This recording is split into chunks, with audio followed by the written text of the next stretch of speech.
Hello there, welcome back to the Mandy Sunner Show. Thank you so much for joining us today. I have got just the most amazing guest for you today. She has been in marketing, in branding. She is somebody that I rate as a product owner back in the day when we worked together. But just as a human being, she's just got so much knowledge of what she does. And I'm just so excited to be here with Helen Unwin today. And yes, let's go over to Helen. Helen, hi. Hi, Mandy. What an intro. Bless you. How are you? Good? Yeah, I'm good. I've got my water. Lovely. I've got my notes. I'm ready. Let's excellent, go. Excellent. Helen, let's, we will be going into what you do currently. Yeah. But I think what would be really good, is just to kind of showcase how, what moments shaped your career? Mm-hmm. Who's been your biggest mentor and influencer? That kind of thing is really good, early on, Yeah. if you talk us through. Okay. Yeah. So my career was it wasn't like a traditional way of getting anywhere, really. I went to uni. Mm-hmm. I didn't finish my degree, so dropped out, and ended up working at British Gas on a 2-week contract for data entry. And then I just ended up not really leaving. People liked me, I got on with things and went various roles, and that was still in Cardiff. And then I applied for a job up in Windsor with British Gas still then. And much to my mum and dad, they had no idea. I just applied for this job and said, "Mum, can you take me to Windsor? I'm moving there," once I'd got it. And so then I was there for a few years. I ended up changing a few different times. And I think what I always did was follow what interests me. And being in a big company like British Gas, and when I moved into Windsor, it was to their website, which was very new at the time. It was 2002, so everything was quite new in the website and online world. Yeah. And so it enabled me to be on the because it was such a big company, on the front of things, So I was into email marketing, I did search engine marketing, I did affiliate marketing. And because it was so new, nobody knew about it. So it meant that I could learn about it and just apply it for the company, which was great. I moved around a couple of times, came back to British Gas as well, but I worked for Hertz, and I worked for another travel company called Pegasus, and just learned different things along the way, and came back to British Gas. And that was just after I'd had my first child, I think it was. And I think that's probably when I met you the second time round, actually.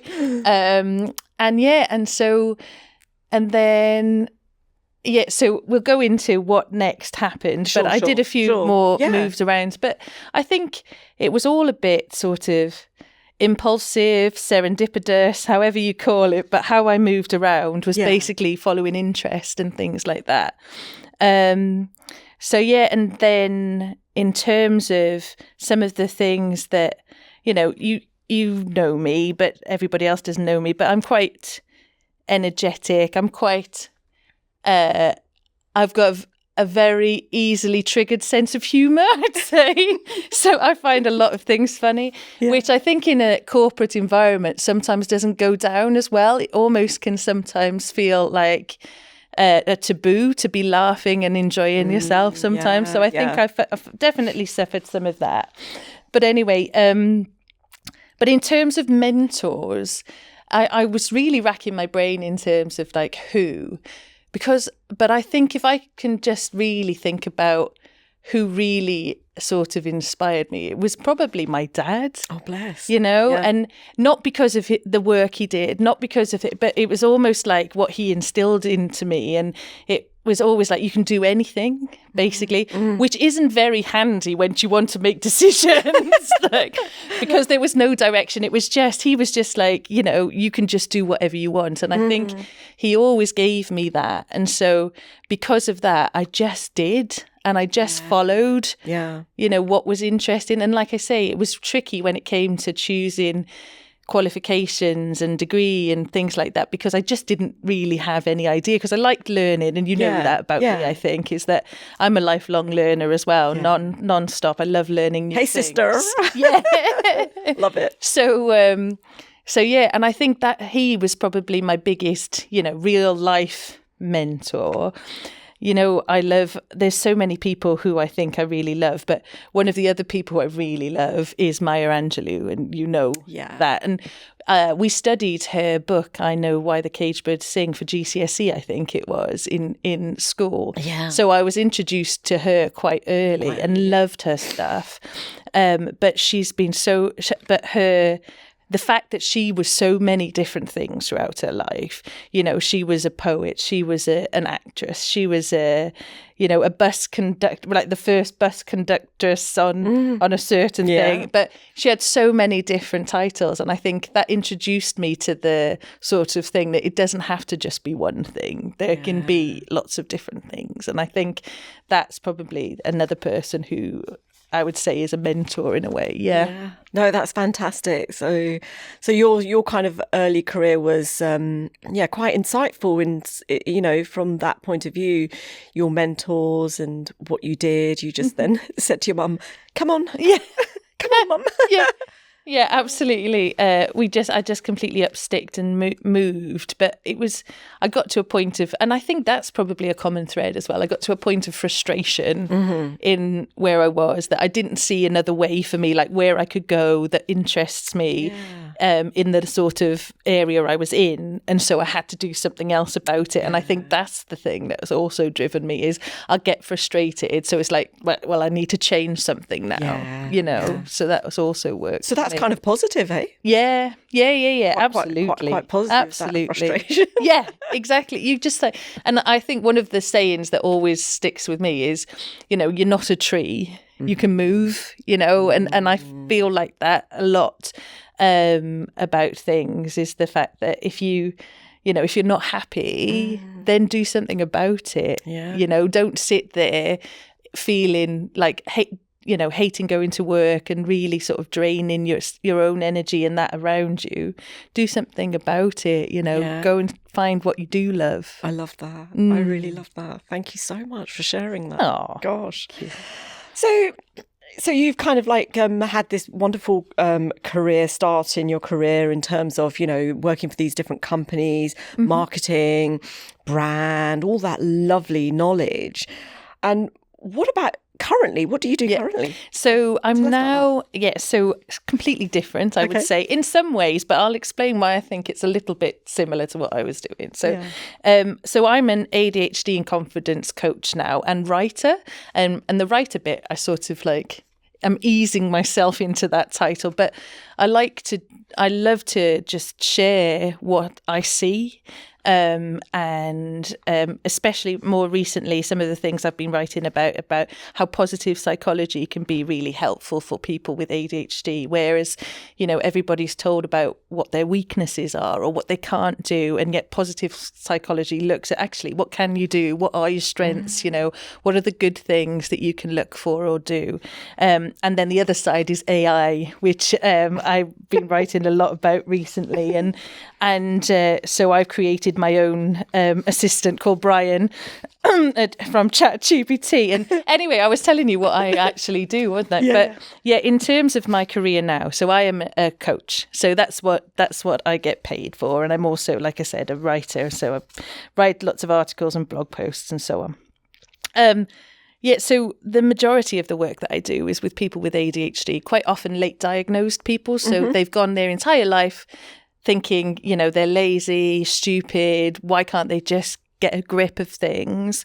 And actually then this moment comes where they're introduced to ADHD and they're like, oh my God, now I understand. Yeah. Now I know.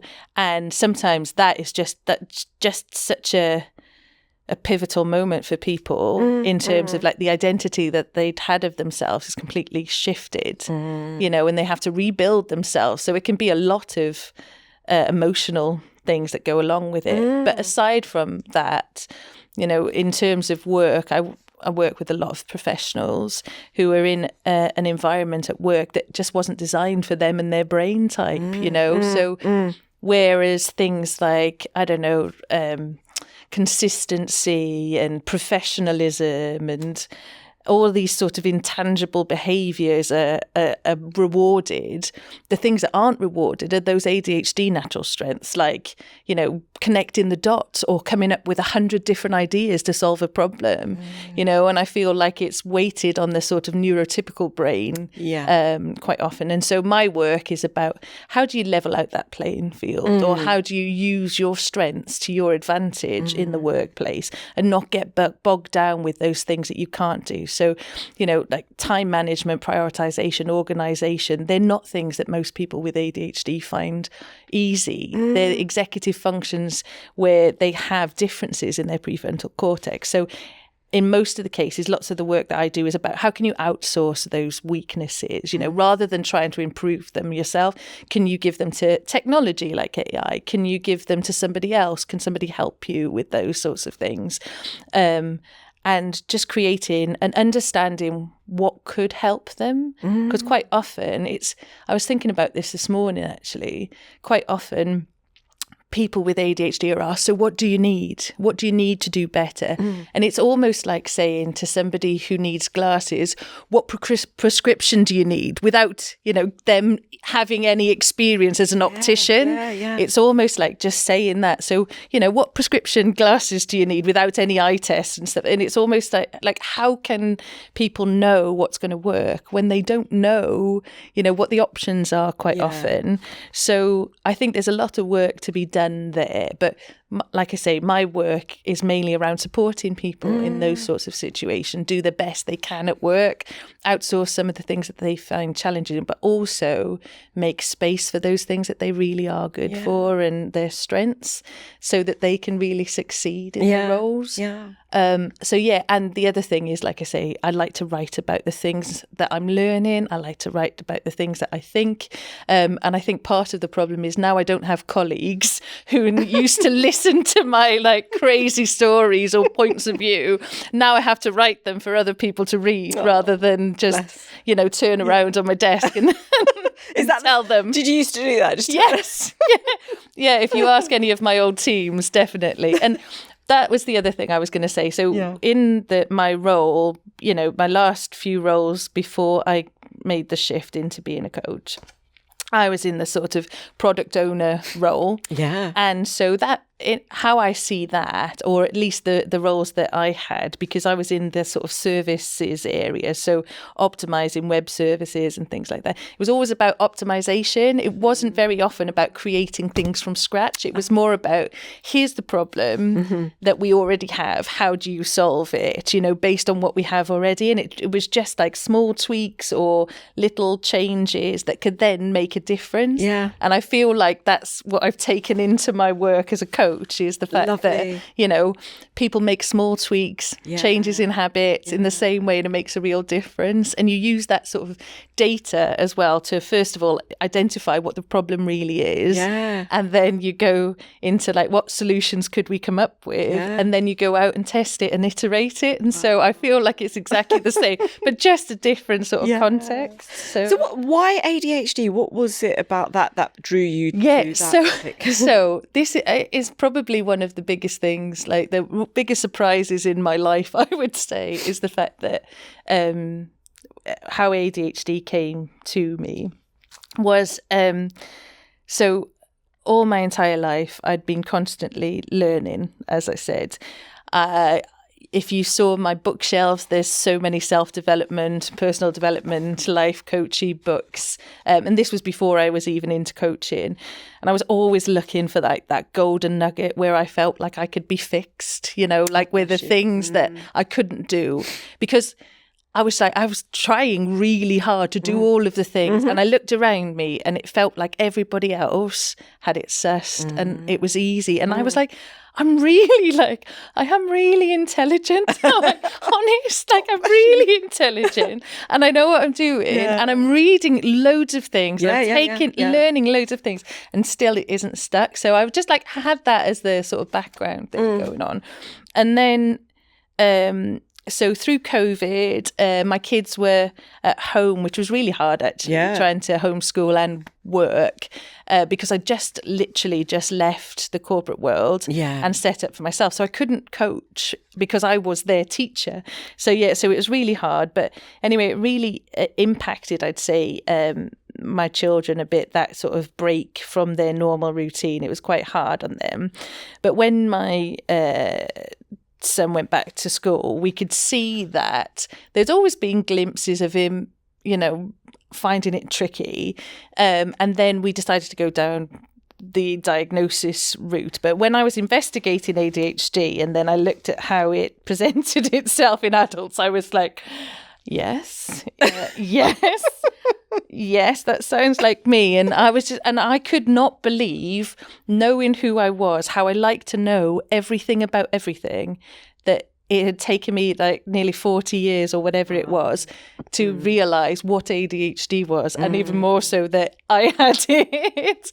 And so what was also sort of going alongside this was, in my coaching business, once it did start back up after COVID, was more and more of my clients who came to me had ADHD, but I hadn't mentioned ADHD in any of my marketing, any of my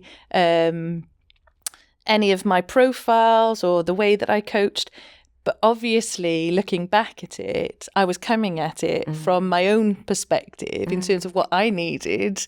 And so it really resonated with people with ADHD. And so then that's what drove me. So then I went for my own diagnosis, and that was quite emotional myself, because I was just like, when they said yes, because anybody else who might go through a similar thing is up to the entire, like even through the entire process, even in the time where you're sitting there in front of a psychiatrist and you're telling them, you've spoken to your GP, all of those things, you're sort of gaslighting yourself that you're just making it all up. You're just making it all up, you don't have this thing. And when they told me that I did, I was just like, I'm so emotional, because it was just, I'm going to almost tear up now. Oh, okay. Let me breathe. Yeah, breathe, girl. But it was just like, now I know why everything's been so hard. Yeah. Yeah. So it's interesting. It's so interesting what you're saying. So insightful as well. I was at a Agile coach event for a few days in the Wirral, I think it was, with Caitlin Walker. She's written the book From Contempt to Curiosity. Yeah. And she's the one who talks a lot about clean language. Yes, I think I've got that book, actually. She's another one on my shelf. She's so brilliant. Yeah. I went to the event. I think it was called Agile UK Coach Camp, something like that. And I was sat there and I said, oh gosh, I'm, just so stressed and nervous. And she said, what's the matter? I said, my daughter's been diagnosed with ADHD and she's going to be taking amphetamines. And I sort of said it like that, amphetamines, like, And she looked at me and she said, oh yeah, I'm on that. She said, I would never have been able to do my PhD if I hadn't had been on that. And when she said that to me, my sense of relief, anxiety just like vanished, because here I am sat in this conference. I absolutely love the work she does. I've been following her, watch all of the stuff she does on YouTube, how her journey has been, and she's been all over the world. She's done so much research, and she was telling me this and I was just blown away. I was just so, it was like, sometimes you're just in the right place with the right people in that right moment. Yeah. And you utter some words. I was just like, thank you, God. You've, like whoever you are, universe, you've presented this woman to me, saying this to me now. Yeah. I just needed that, because I think there's people who are unaware of ADHD and the medication behind it, because there's just so much information is now coming out, but we're so behind, so we're all thinking neurotypical, do your degree, get top grade, sit down, sit down, and yet that's not how everybody operates, because we've got different kinds of brains. So I think it's a sense of relief when more people like yourself are coming forward saying, hey, guess what? This was my journey. Yeah. This is, somebody who's come from corporate marketing, travelled, got children. You've just travelled that path, and your openness as well and recognising it. So hand on heart, absolutely well done for goodness me, just what you've achieved. Thank you. Thanks, Mandy. And it's just like, and I think obviously, it's down to the brain type that I do have, that curiosity, like that always wanting to know more and to learn more and to, not happy. And so then make a change and things like that. That is 100%, down to the type of brain I've got. And I've had a lot of opportunity to be able to investigate that and to go with it, you know. And I think sometimes when you can't do that, that's when it can be tricky, and that's when it can be a lot more debilitating.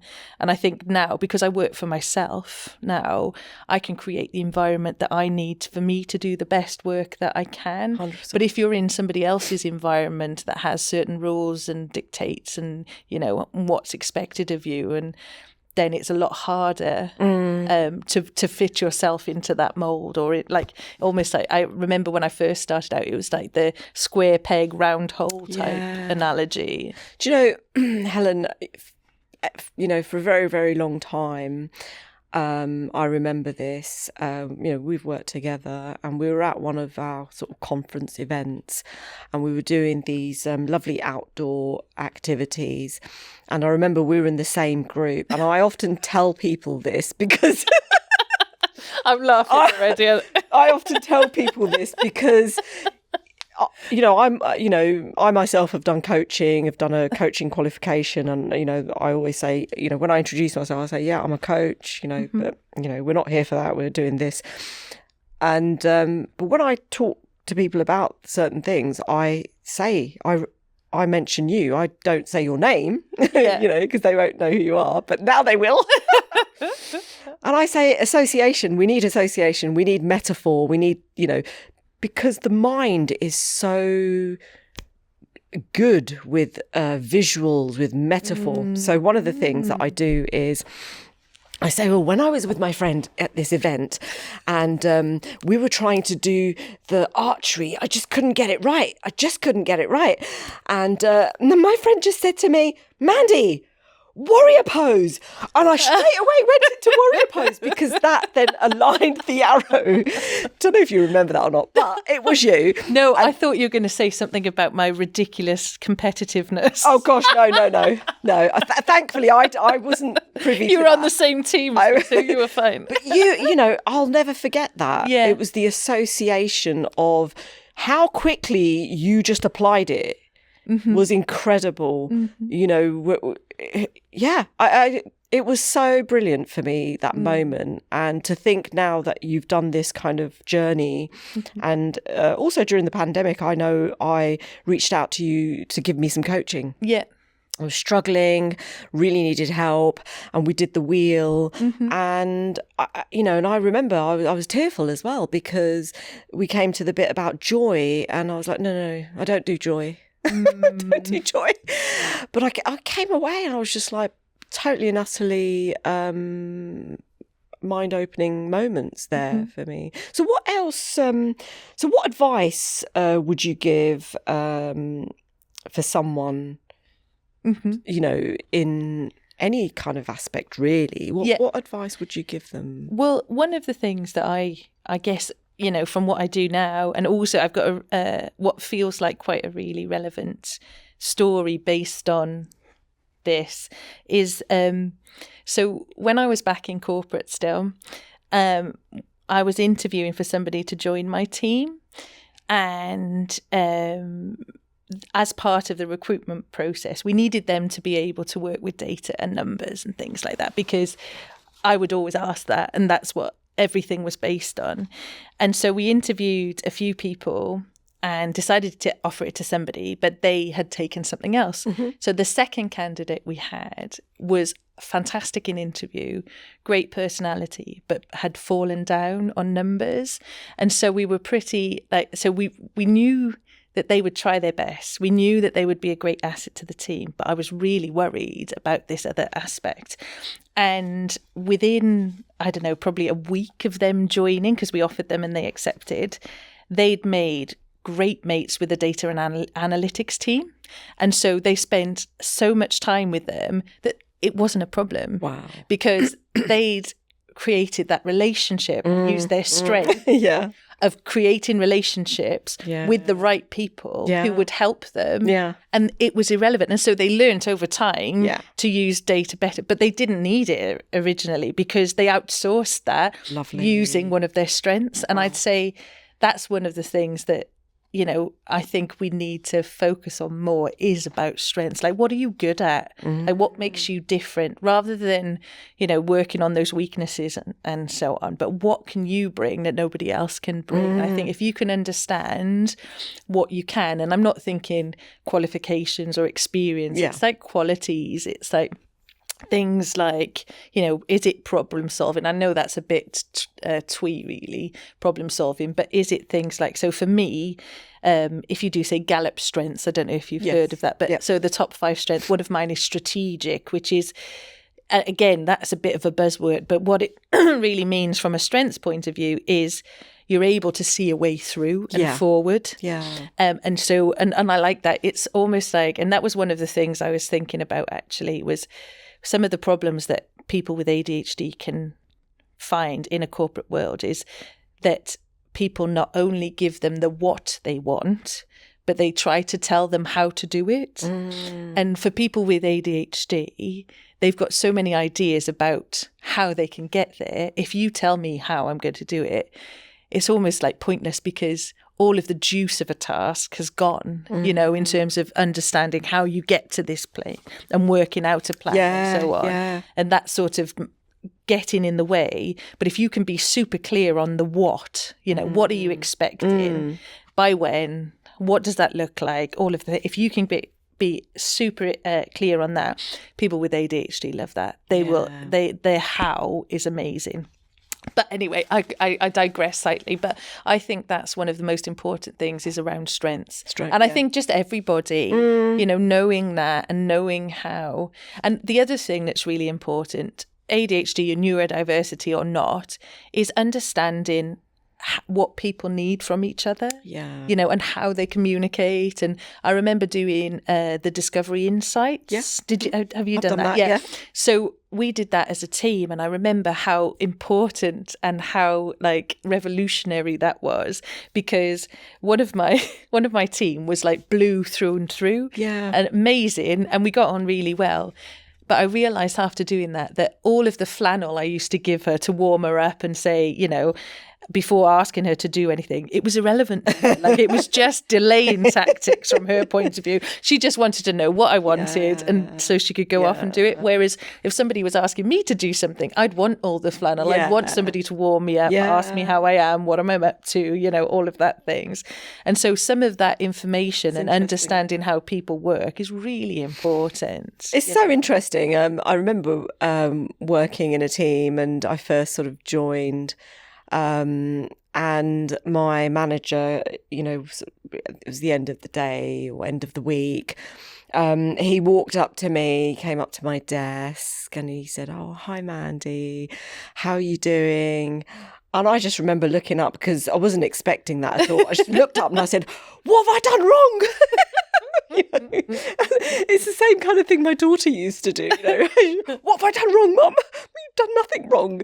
But again, you know, you kind of like it's so important to build a team, get to know the team, and share these sorts of qualities that you talk about. And be aware of each other's strengths. Yeah. Because I remember my last role, which is in Talk before I became a coach full time, it was when GDPR came in, and I don't know how that felt, but it felt like a whole lot of stuff that was so much to do which felt like over the top a lot of the thing, and in a place that's not really anything that I'm interested in terms of that. But it is important. I understand of course, the security of people's data and so on.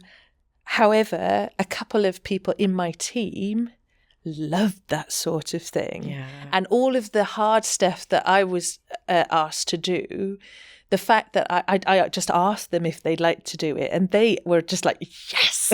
Whereas it's like, you know, if you could give me the worst thing I could possibly do, it'd be like fill in this spreadsheet of 1,000 fields of all of the things where we touched customer data or something like that. And they were like, no, let's do it. Oh, wait. You know, it was so, and if you can understand that and give people, you know, the work that really sets them alight, then it just makes things so much easier for everybody. A previous guest of mine said, you know, I was like, can you give us some sage advice? And he said, oh yeah, my granddad would say this, and his sage advice was do it tired. And I think that's also the thing, like when you are, like you say, with the strengths, you don't mind doing it tired because like, you know, it's your like you say, it's like your passion. It's like, you know, my mum is like that. She's just such an incredible lady and influence on me. She will just be like, nope, everything's got to be clean and spotless. Then I'm going to go to bed. Everything's got to be you know, and it's just kind of a great, again, you know, the quality aspect of it, the somebody's strength. And even if, say, for example, you may not have that strength, seeing some of these strengths kind of make you lean towards, well, actually, you know what, I'm going to do that. Yeah, and, that reminds me a bit about how I'm using AI right now. Oh, go on then. Is that so? Quite often, so obviously I have my client sessions, but outside of that, the work is for me to dictate what I do when I do it and so on. And sometimes it'll come to the afternoon and maybe my energy's a bit low. And so I'll message Brian, ChatGPT, and say, Brian, my energy's a bit low. Based on what we've been doing recently, I'm talking about, what should I do that's still useful? I don't have like the juice, but I need to do something. And so he'll come up with suggestions, and I might or might not take one of those suggestions. But whereas I would previously probably just like not really do anything and just look at my emails and maybe do this or the other, what usually happens is he'll come up with some sort of idea, and I'll be inspired by it. And then 3 hours later, I'm in the depth of, I don't know, writing an article or, you know, rewriting my website or whatever it is. But because it's almost like helping me get through that decision-making process, then I can get into those things which, even though I'm feeling a bit tired, I quite like them. And so they light me up or they're interesting. And so I can carry on with them. That's beautiful. That's really, really good. What about your kids? Do they use AI like that? So my daughter, actually, she has an Echo, like an Alexa device in her room. Mm-hmm. And so she uses it for spelling. So she'll be playing a computer game like Roblox and chatting with her mates, and she'll be like, Alexa, how do you spell whatever it is? And then Alexa will tell her, and so I just feel like, you know, I think some of the things that because she struggles with those sorts of things in school, and so I think that AI can help with those sorts of things. And that's what I wrote about recently, was about how AI can almost be like a prosthetic prefrontal cortex for people with ADHD. That is so brilliant. It's like that outsourcing of some of those tools and or processes that they would typically have challenges with. AI can be helpful for that. So you don't get stuck in like, what decision do I like? Which of these 10 priorities do I now work on? Or, you know, or you need some help with something and you don't want to ask anybody because you think they're too busy, or you might feel like you should know how to do this, or things like that. Or, you know, just looking at a blank page versus having some, you know, bullets or some ideas first of all about how you could start things. I think it's great. I think if organisations could kind of like just look at something like AI for that purpose, it would help quite a bit. Yeah, and I think it's really good for just creating some ideas around workplace accommodations, and especially in different industries. So, because I was working with people in hospitality recently, so in pubs and restaurants and things. So obviously your typical noise cancelling headphones are not going to work in those sorts of environments. But what can you do in terms of accommodations for people with ADHD or other neurodiversities in those? So there might be a quiet space where they could go every now and again for like a 5-minute break or something, or different shift patterns or other things, but there are other accommodations that can be done as well. That's brilliant. But really, I've found AI so helpful, and I think the other thing that AI also helps with is, as a self-employed person who works on their own, it's quite lonely sometimes not having colleagues, especially when you've come from a place where you do have colleagues around, and so not having colleagues who you can just shoot the breeze with, is hard. So I've almost created the conditions for that with my ChatGPT assistant. Brilliant. No, that's so good, and such a valuable point in terms of if you are alone, isolated, having AI from that point of view is quite helpful and useful. It doesn't obviously take away the need for human connection and so on, but it also does make you feel less alone. And also that bouncing of ideas and collaborating is good for that as well. I'm I'm not going to lie, I use AI. I think a lot of people use AI. I think that the only kind of concern I've got, I've spoken to a few people, is the, relying on AI solely and then reducing your workforce because you think AI is going to do it. I think you've got to be careful about that. Yeah. Because that's like a, quite a destructive way of having strategy put into place. So maybe you could help the government with their strategy. Yeah. Maybe, put your name forward for you. Yeah. Well, I definitely think that, I talked about it from an ADHD point of view, but I just think if AI can help people with ADHD or any neurodiversities get some of the, even if it was 20% of the ideas they have every day out into actual fruition, because people get stuck along the way, absolutely, and never get to the place where they're actually shared, and they just think about these ideas. But if AI can help them get to that, almost be their team that get stuff over the finish line, then I think it could be world changing. Definitely. That way. My daughter, when she was younger, a lot younger, I could hear her in the bedroom saying, "Siri, that's not what I said, Siri." And then Siri would go say something like, "Oh, you're being angry." "I'm not being angry. You just didn't listen to it." Children are great. Children will kind of use these tools. But being mindful about how much you outsource is important.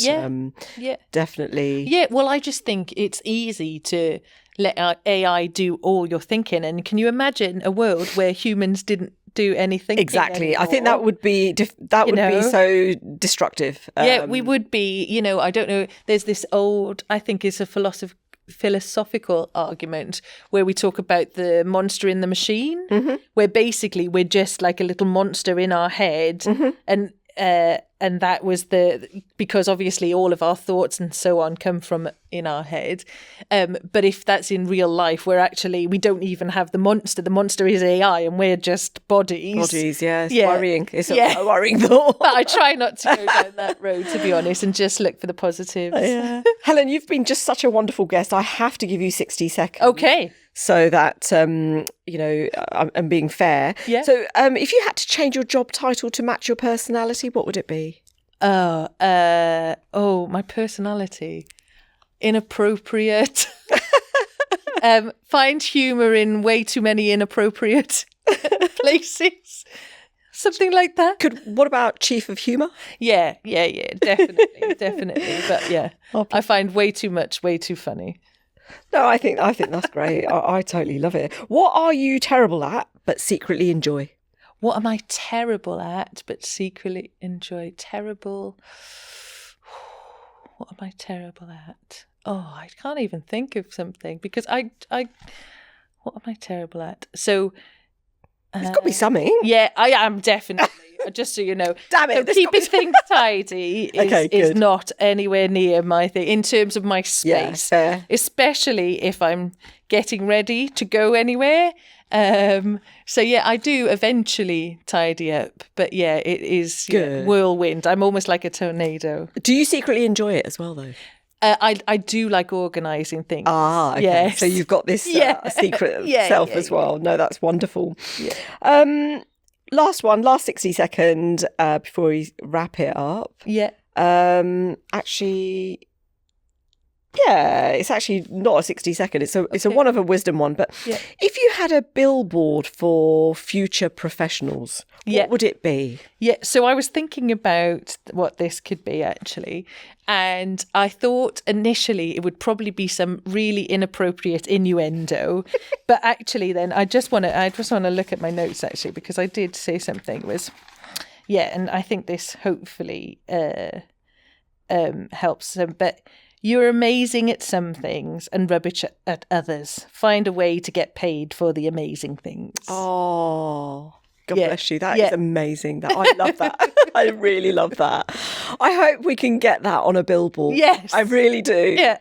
Helen, you've been fantastic. Oh, thanks, Mandy. Thanks for having me. No, just a pleasure. Thank you so much. Wow, that went quick, didn't it? So I hope you enjoyed Helen with her insights and the conversations we've had. What an absolutely magical human being she is. And like I said, I used some of her coaching skills that she's got. So reach out to her. Please, please, please, may I ask you to subscribe, share and like. And thank you so much for joining us and look forward to the next episode with you. Thank you.